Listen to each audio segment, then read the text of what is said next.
Hello दोस्तों, कैसे हैं आप सब। मैं आपकी दोस्त अलका आज आपके सामने एक फिर नई स्टोरी लेके आई हूँ। और आज की मेरी स्टोरी का शीर्षक है दो बैलों की कथा। तो दोस्तों, हम बिना देर किए शुरू करते हैं। झुरी के पास दो बैल थे। झुरी जो है वो एक किसान है। हीरा और मोती बैलों के नाम थे। हीरा और मोती देखने में सुंदर, काम में चौकस, ढील में ऊंचे। बहुत दिनों साथ रहते रहते दोनों में दोस्ती हो गई थी। दोनों आमने सामने ही आसपास बैठे हुए एक दूसरे से मूक भाषा में बातें किया करते थे। एक दूसरे के मन की बात को कैसे समझा जाता है हमें नहीं मालूम था। अवश्य उनमें कोई ऐसी गुप्त शक्ति थी जिससे जीवों में श्रेष्ठता का दावा करने वाला मनुष्य वंचित है। दोनों एक दूसरे को चाट कर सूंघ कर अपना प्रेम प्रकट करते। कभी कभी दोनों सींग भी मिला लिया करते थे। विग्रह के नाते से नहीं, केवल विनोद के भाव से, आत्मीयता के भाव से। जैसे दोनों में घनिष्ठता होते ही ढोल धप्पा होने लगता था। यहाँ पे दोस्तों, विग्रह का मतलब लड़ाई झगड़े से है और आत्मीयता मतलब भाईचारे से है। और इसके बिना दोस्ती कुछ फुसफुसी, कुछ हल्की सी रहती थी, फिर ज़्यादा विश्वास नहीं किया जा सकता था। जिस वक्त ये दोनों बैल हल या गाड़ी में जोत दिए जाते और गर्दन हिला हिला कर चलते, उस समय हर एक की चेष्टा ये होती कि ज़्यादा से ज़्यादा बोझ मेरी ही गर्दन पर है।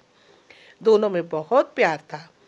दिन भर के बाद दोपहर या संध्या को दोनों खुलते तो एक दूसरे को चाट चूट कर अपनी थकान मिटा लिया करते।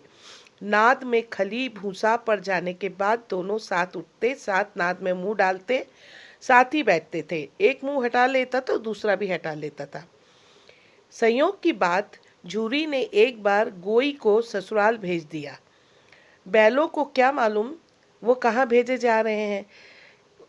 समझे मालिक ने हमें भेज दिया। अपना यो बेचा जाना उन्हें अच्छा लगा या बुरा कौन जाने, पर झुरी के साले गया को घर तक गोई ले जाने में दांतों पसीना आ गया। यानी कि जो भूरी था उसने अपने साले को उन दोनों बैलों को भेज दिया था उसके पास। लेकिन बैल जो थे वो उससे इतना लगाव हो गया था झुरी के साथ में कि वो जाने को तैयार ही नहीं होते थे। पीछे से हाँकता तो दोनों दाएं बाएं भागते, पगहियाँ पकड़कर आगे से खींचता तो दोनों पीछे की ओर जोर लगाते, मारता तो दोनों सिंग नीचे करके हुंकारते। अगर ईश्वर ने उन्हें वाणी दी होती तो झुरी से पूछते, तुम हम गरीबों को क्यों निकाल रहे हो। हमने तो तुम्हारी सेवा करने में कोई कसर नहीं उठा रखी। अगर इतनी मेहनत से काम नहीं चलता था और काम ले लेते, हमें तो तुम्हारा चाकरी में मर जाना कबूल है। हमने कभी दाने चारे की शिकायत नहीं की। तुमने जो कुछ हमें दिया खाने का वो सिर झुकाकर खा लिया, पर तुमने हमें इस जालिम के हाथ में क्यों भेज दिया। शाम के समय दोनों बैल अपने नए स्थान पर पहुंचे। दिन भर के भूखे थे, लेकिन जब नाद में लगाए गए तो एक ने भी उसमें मुंह नहीं डाला। दिन भारी हो रहा था। जिसे उन्होंने अपना घर समझ रखा था वो आज उनसे छूट गया। ये नया घर, नया गांव, नए आदमी उन्हें बेगाने से लगते थे। दोनों ने अपनी मूक भाषा में सलाह की, एक दूसरे को कनखियों से देखा और लेट गए। जब गांव में सोता पड़ गया तो दोनों ने जोर मारकर पगहा तोड़ा डाले और घर की तरफ भागे। पगहे बहुत मजबूत थे। अनुमान न हो सकता था कि कोई बैल उन्हें तोड़ सकेगा। पगह मतलब दोस्तों जिसमें गाय और भैंसों को बांधा जाता है, उसको कहते हैं। पर इन दोनों में से इस समय वो लोग दूनी शक्ति आ गई थी। एक एक झटके में रस्सी टूट गई। झूरी प्रातःकाल सोकर उठा तो क्या देखता है कि दोनों बैल चरनी में खड़े हैं। दोनों की गर्दनों में आधा आधा रस्सा लटका है। घुटने तक पांव कीचड़ से भरे हैं और दोनों की आंखों में विद्रोह में स्नेह झलक रहा है। झुरी बैलों को देखकर स्नेह से गदगद हो गया, दौड़कर उन्हें गले लगा लिया। प्रेमालिंगन और चुंबन का वो दृश्य बड़ा ही मनोहर था। घर और गांव के लोग जमा हो गए और तालियां बजा बजा कर उनका स्वागत करने लगे। गांव के इतिहास में ये घटना अभूतपूर्व न होने पर भी महत्वपूर्ण थी। बाल सभा ने निश्चय किया, दोनों पशु वीरों को अभिनंदन पत्र देना चाहिए। कोई अपने घर से रोटियां लाया, कोई गुड़, कोई चकोर, कोई भूसी। एक बालक ने कहा, ऐसे बैल किसी के पास न होंगे। दूसरे ने समर्थन किया, इतनी दूर से दोनों अकेले चले आए। तीसरा बोला, बैल नहीं है, वे उस जन्म के आदमी हैं। इसका प्रतिवाद करने का किसी को साहस नहीं हुआ। झूरी की स्त्री ने बैलों के द्वार पर देखा तो जल उठी, बोली, कैसे नमक हराम बैल हैं कि एक दिन वह काम न किया, भाग खड़े हुए। झूरी अपने बैलों पर यह आक्षेप न सुन सका। नमक हराम क्यों है? चारा दाना न दिया होगा तो क्या करते? स्त्री ने रौब के साथ कहा, बस तुम ही तो बैलों को खिलाना जानते हो, और तो सभी पानी पिलाकर रखते हैं। झूरी ने चिड़ाया, चारा मिलता तो क्यों भागते? स्त्री चिढ़ गई, भागे इसलिए कि वे लोग तुम जैसे बुद्धुओं की तरह बैल को सहलाते नहीं, खिलाते हैं तो रगड़कर जोतते भी हैं। ये दोनों ठहरे कामचोर, भाग निकले। अब देखूं कहाँ से खली और चौकोर मिलता है। सूखे भूसे के सिवा कुछ नहीं दूंगी, खाए चाहे मरे। वही हुआ। मंजूर की बड़ी तादीद की गई कि बैलों को खाली सूखा भूसा दिया गया। बैलों ने नाद में मुंह डाला तो फीका फीका, न कोई चिकनाहट न कोई रस, क्या खाएं। आशा भरी आंखों से द्वार की ओर ताकने लगे। झूरी ने कहा, थोड़ी सी खली क्यों नहीं डाल देती? मालकिन मुझे मार देंगी। उसने अपने नौकर ने उनसे कहा, चुरा कर डाला ना दादा, पीछे से तुम भी इसी किसी कहोगे। दूसरे दिन झूरी का साला फिर आया और बैलों को ले चला। अब की उसने दोनों को गाड़ी में जोता। 2 4 बार मोती ने गाड़ी को खाई में गिराना चाहा, पर हीरा ने संभाल लिया। वो ज्यादा सहनशील था। शाम के समय घर पहुंचकर उन्होंने दोनों को मोटी रस्सियों से बांधा और कल की शरारत का मजा चखाया। फिर वही सूखा भूसा डाल दिया। अपने दोनों बैलों को खली चूनी सब कुछ दी, लेकिन इन दोनों बैलों को नहीं दी। दोनों का ऐसा अपमान कभी न हुआ था। झूरी ने इन्हें फूल की झड़ी से भी छूता था। उसकी टिटकार पर दोनों उड़ने लगते थे। यही मार पड़ी। आहत सम्मान की व्यथा तो थी ही, उस पर मिला सूखा भूसा। नाद की तरफ आंख तो ना उठाई। दूसरे दिन गया ने बैलों को हल में जोता, पर इन दोनों ने जैसे पाँव न उठाने की कसम खा ली थी। वो मारते मारते थक गया, पर दोनों ने पाँव न उठाया। एक बार जब उस निर्दयी ने हीरा की नाक पर जोर से डंडा जमाया तो मोती को गुस्सा काबू से बाहर हो गया। हल लेकर भागा। हल, रस्सी, जुआ, जोत सब टूट टाट कर बराबर हो गया। गले में बड़ी बड़ी रस्सियां न होती तो दोनों पकड़ाई में न आते। हीरा ने मूक भाषा में कहा, भागना व्यर्थ है। मोती ने उत्तर दिया, तुम्हारी तो इसने जान ही ले ली थी, अब की बड़ी मार पड़ेगी। पढ़ने दो, बैल का जन्म लिया है तो मार से कहाँ तक बचेंगे। गया 2 आदमियों के साथ दौड़ा आ रहा था। दोनों के हाथों में लाठियां थीं। मोती बोला, कहो तो दिखा दूं मजा, मैं लाठी लेकर आ रहा है। हीरा ने समझा, नहीं भाई, खड़े हो जाओ। मुझे मारेगा तो मैं 1-2 को गिरा दूंगा। नहीं, हमारी जाति का ये धर्म नहीं है। मोती दिल में ऐंठ कर रह गया। गया आ गया और दोनों को पकड़कर ले चला। कुशलता यह हुई कि उसने इस वक्त मारपीट नहीं की, नहीं तो मोती पलट पड़ता। उसके तेवर देखा गया और उसके सहायक समझ गए कि इस वक्त टाल जाना ही जल मन साहत है। आज दोनों के सामने फिर वही सूखा भूसा लाया गया। दोनों चुपचाप खड़े रहे। घर में लोग भोजन करने लगे। उस वक्त छोटी सी लड़की 2 रोटियां लेकर निकली और दोनों के मुंह में देकर चली गई। उस एक रोटी से इतनी भूख तो क्या शांत होती, पर दोनों के हृदय को मानो भोजन मिल गया। यह भी किसी सज्जन का वास है। लड़की भैरों की थी, उसकी माँ मर चुकी थी। सौतेली माँ उसे मारती रहती थी, इसीलिए इन बैलों से एक उसको लगाव हो गया था। दोनों दिन भर जाते, डंडे खाते, अड़ते, शाम को थान पर बांध दिए जाते और रात को वही बालिका उन्हें 2 रोटी खिला जाती। प्रेम के इस प्रसाद की यह बरकत थी कि 2-2 गाल सूखा भूसा खाकर भी दोनों दुर्बल न होते थे, मगर दोनों की आंखों में रोम रोम में विद्रोह भरा हुआ था। एक दिन की बात है कि मोती ने मुख भाषा से कहा, अब तो नहीं सहा जाता हीरा, क्या करना चाहते हो? एकाध को सींग से उठाकर फेंक दूंगा। लेकिन जानते हो, वो प्यारी लड़की जो हमें रोटी खिलाती है उसी की लड़की है जो इस घर की मालिक है। ये बेचारी अनाथ हो जाएगी तो मालकिन को फेंक दूं? वही तो इस लड़की को मारती है। लेकिन औरत जात पर सींग चलाना मना है, ये भूल जाते हो। तुम तो किसी तरह निकलने ही नहीं देते, बताओ तुड़ाकर भाग चले।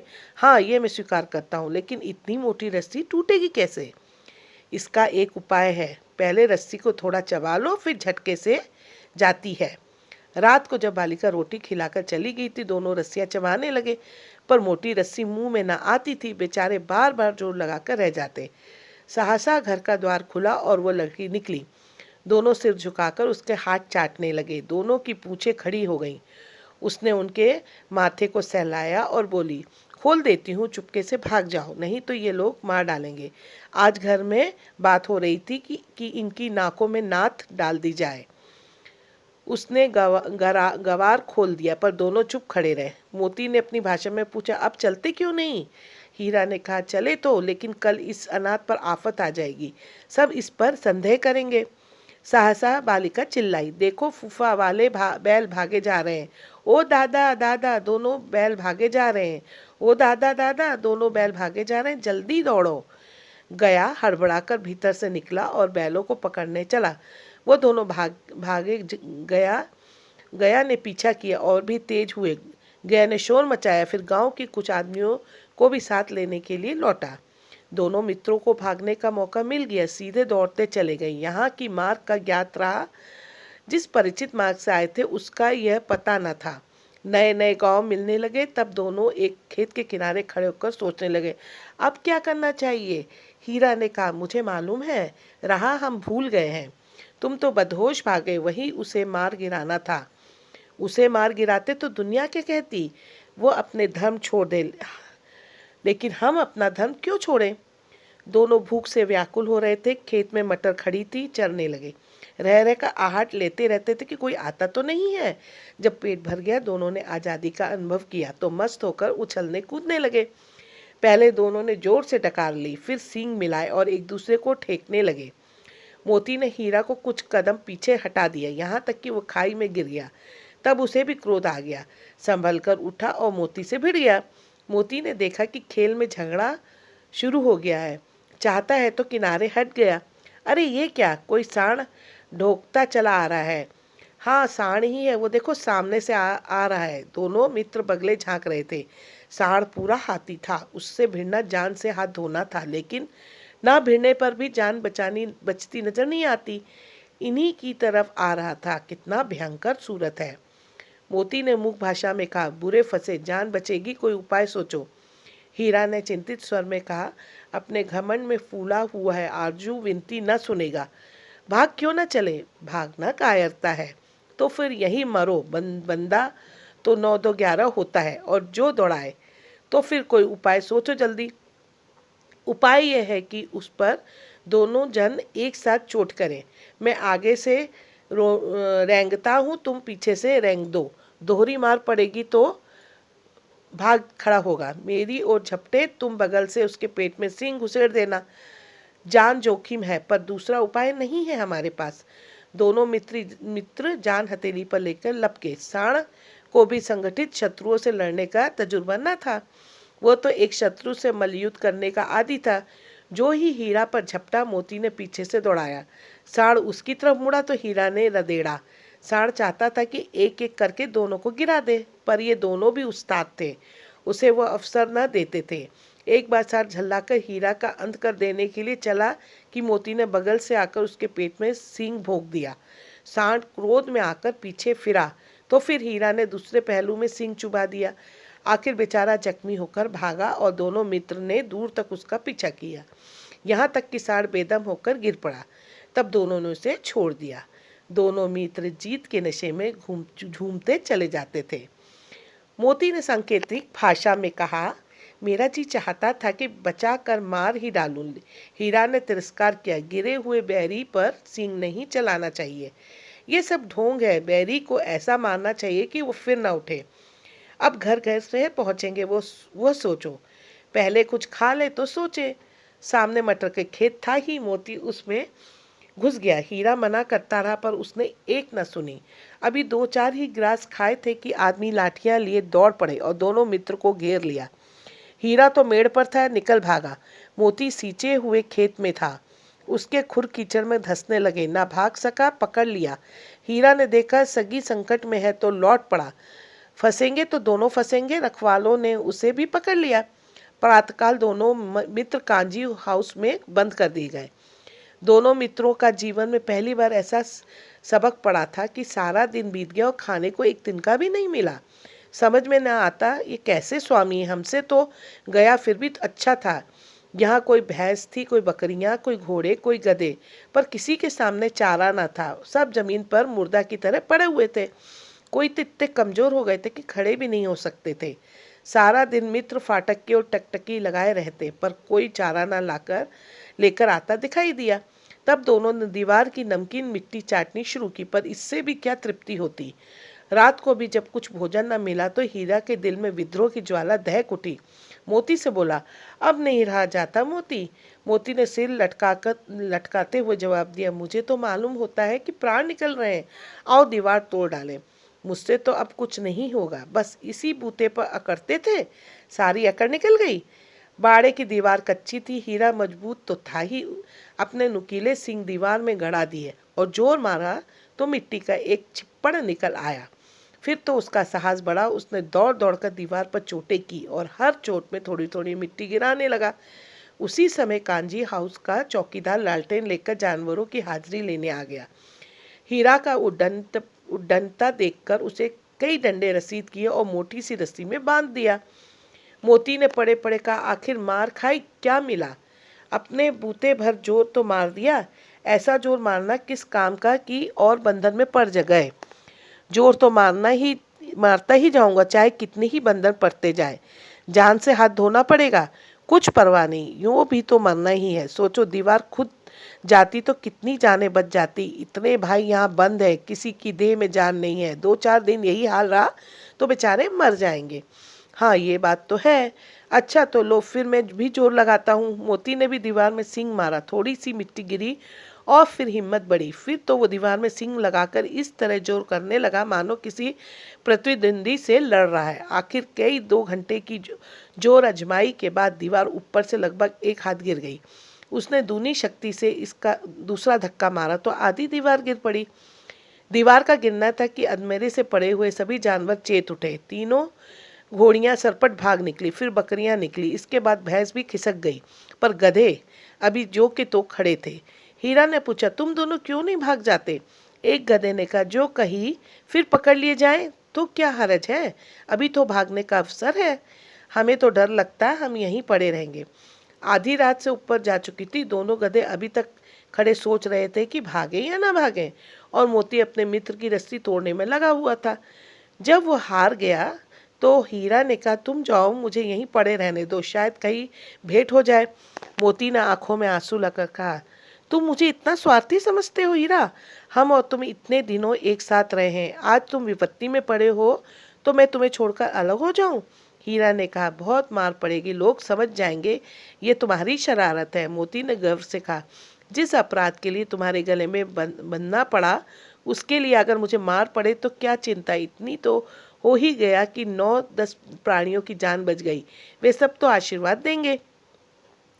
ये कहते हुए मोती ने दोनों गधे को सींगों से मार मारकर बाहर बाड़े से कर दिया और तब अपने बंधु के पास आकर सो रहा। भोर होते ही मुंशी और चौकीदार तथा अन्य कर्मचारियों में कैसी खलबली मच गई।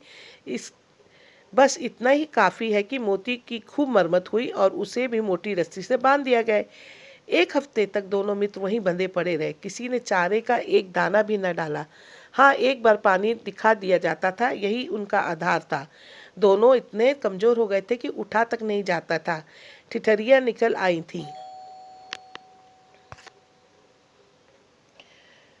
दोस्तों, ठिठरिया का मतलब यहाँ पे हड्डियों को कहा गया है। एक दिन बाड़े के सामने डुग्गी बजने लगी और दोपहर होते होते वहाँ 50-60 आदमी जमा हो गए।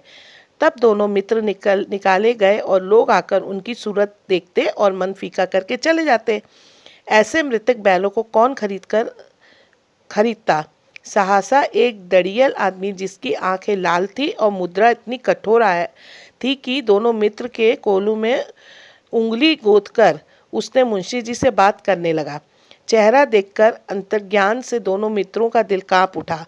वो क्यों है और क्यों टटोल रहा है, इस विषय में उन्हें कोई संदेह न हुआ। दोनों ने एक दूसरे को भीत नेत्रों से देखा और सिर झुका लिया। हीरा ने कहा, गया के घर से नाहक भागे, अब तो जान न बचेगी।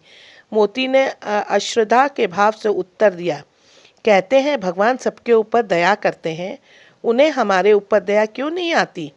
भगवान के लिए हमारा जीना मरना दोनों बराबर है। चलो, अच्छा ही है, कुछ दिन उसके पास तो रहेंगे। एक बार उस भगवान ने उस लड़की के रूप में हमें बचाया था, अब क्या अब नहीं बचाएंगे। ये आदमी छुरी चलाकर देख लेना, तो क्या चिंता है, मांस खाल सींग हड्डी सब किसी के काम आ जाएगा। नीलाम हो जाने के बाद दोनों मित्र उस दड़ियल के साथ चले। दोनों की बोटी बोटी कांप रही थी, बेचारे पांव तक नहीं उठा सकते थे, पर भय के मारे गिरते पड़ते भागे जाते थे, क्योंकि वो जरा भी चाल धीमी हो जाने पर डंडा जमा देता था। राह में गाय बैलों का एक रेवड़ हरे भरे हार में चरता नजर आया।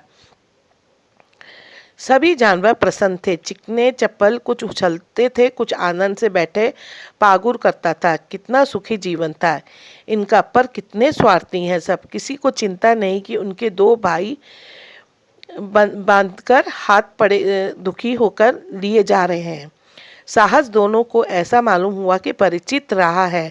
हाँ, इसी रास्ते से गया उन्हें ले गया था। वही खेत, वही बाग, वही गांव उन्हें दिखने लगा। प्रति क्षण उनकी चाल तेज होने लगी, सारी थकान सारी दुर्बलता गायब हो गई। ओ हाँ, ये लो, अपना ही गांव आ गया। इसी कुएं पर हमें पानी पिलाने लाया करता था, यही कुआं है। मोती ने कहा, हमारा घर नजदीक आ गया है। हीरा बोला, भगवान की दया है, मैं तो अब घर भागता हूँ। ये जाने देगा, इसे मैं मार गिराता हूँ। नहीं नहीं, दौड़कर थान पर चलो, वहां से आगे हम ना जाएंगे। दोनों उन्मत्त होकर बछड़ों की भांति कुलेले करते हुए घर की ओर दौड़े। वो हमारा थान है। दोनों दौड़कर अपने थान में आए और खड़े हो गए। दड़ियल भी पीछे पीछे दौड़ता चला आया था। झूरी द्वार पर बैठा धूप खा रहा था। बैलों को देखते ही दौड़ा और उन्हें बारी बारी से गले लगाने लगा। मित्रों की आंखों से आनंद की आंसू बहने लगे। एक झूरी का हाथ चाट रहा था। दड़ियल ने जाकर बैलों की रस्सी पकड़ ली। झूरी ने कहा, मेरे बैल हैं। तुम्हारे बैल कैसे हैं? मैं मवेशी खाने से नीलाम लिए आता हूँ। मैं तो समझता हूँ चुराए लिए जाते हो। चुपके से चले जाओ, मेरे बैल हैं। मैं बेचूंगा तो बिकेंगे। किसी को मेरे बैल नीलाम करने का क्या अख्तियार है? जाकर थाने में रपट कर दूंगा। मेरे बैल हैं, इसका सबूत यह है कि मेरे द्वार पर खड़े हैं। दड़ियल झल्ला कर बैलों को जबरदस्ती पकड़ ले जाने के लिए बढ़ा। उसी वक्त मोती ने सींग चलाया। दड़ियल पीछे हटा, मोती ने पीछा किया। दड़ियल भागा, मोती पीछे दौड़ा। गांव के बाहर निकल जाने पर वो रुका, पर खड़ा दड़ियल का रास्ता वो देख रहा था। दड़ियल दूर खड़ा धमकियां दे रहा था, गालियां निकाल रहा था, पत्थर फेंक रहा था, और मोती विजयी शूर की भांति उसका रास्ता रोके खड़ा था। गांव के लोग ये तमाशा देखते थे और हंसते थे। जब दड़ियल हार कर चला गया तो मोती अकड़ता हुआ लौटा। हीरा ने कहा, मैं तो डर गया था कि कहीं तुम गुस्से में आकर मार न बैठो। अब ना आएगा, आएगा तो दूर से ही खबर लूंगा, देखूं कैसे ले जाता है। जो गोली मरवा दूं, मर जाऊंगा पर उसके काम ना आऊंगा। हमारी जान को कोई जान ही नहीं समझता, इसलिए कि हम इतने सीधे हैं। जरा देर में नादों में खली भूसा चौकोर और दाना भर दिया गया और दोनों मित्र खाने लगे। झुर्री खड़ा दोनों को सहला रहा था, वो उससे लिपट गया। झुर्री की पत्नी भी भीतर से दौड़ी दौड़ी आई, उसने आकर दोनों बैलों के माथे चूम लिए। तो दोस्तों, ये थी मेरी दो बैल की कथा। आशा करती हूँ कि आपको ये कहानी बहुत पसंद आई होगी। और दोस्तों, जानवर भी हमारे प्रेम को कितना समझते हैं और हमें मुसीबत में हमेशा हेल्प करते हैं। तो हमें भी जानवरों के प्रति कृतज्ञ रहना चाहिए और उनकी भावनाओं को समझना चाहिए और उन्हें किसी तरह का अहित नहीं करना चाहिए। उन पे किसी तरह की उन्हें परेशान नहीं करना चाहिए। तो आज की मेरी जो स्टोरी है, इसका यही शीर्षक है, दो बैलों की कथा। और सारांश भी यही है कि हमें जानवरों के प्रति हमेशा उदारता दिखानी चाहिए। तो दोस्तों फिर इसी तरह की नई कहानी के साथ मैं फिर आपसे मिलूँगी। और अगर आज की कहानी आपको पसंद आए तो प्लीज़ इसे लाइक, शेयर और कमेंट कीजिएगा। और मेरे चैनल को, जो मेरे नए दोस्त आज पहली बार मेरा वीडियो चैनल पे देख रहे हैं, तो प्लीज़ सब्सक्राइब कीजिएगा और आइकॉन बेल को दबाना बिल्कुल नहीं भूलिएगा, ताकि मेरी लेटेस्ट जो वीडियो मैं अपलोड करूँगी अलका शादा चैनल पे, उसका नोटिफिकेशन आपके पास सबसे पहले पहुँचेगा। तो दोस्तों अच्छे से रहिए, खुश रहिए और स्वस्थ रहिए। Good bye.